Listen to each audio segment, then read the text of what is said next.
Hello from BlueCap AI, and thank you for your interest in how we deploy AI for care workers like you. Care work is complex, demanding, and deeply human.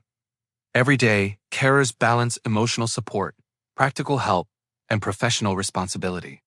Alongside this work comes paperwork, scheduling, and constant decision-making, forms to complete, notes to review, appointments to manage, policies to remember. None of this replaces care, but it does take time and energy away from it. At BlueCap AI, we would focus on supporting your carers without interfering in care itself. Our proposal is simple. Task-separated assistants that work quietly in the background. The first assistant supports session notes and paperwork. It listens during sessions or reviews notes afterward and prepares structured drafts for review.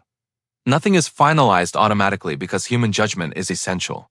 A second assistant focuses only on scheduling. Appointments, changes, and follow-ups are handed over from care notes. This reduces context switching and avoids information getting lost. A third assistant supports knowledge and guidance.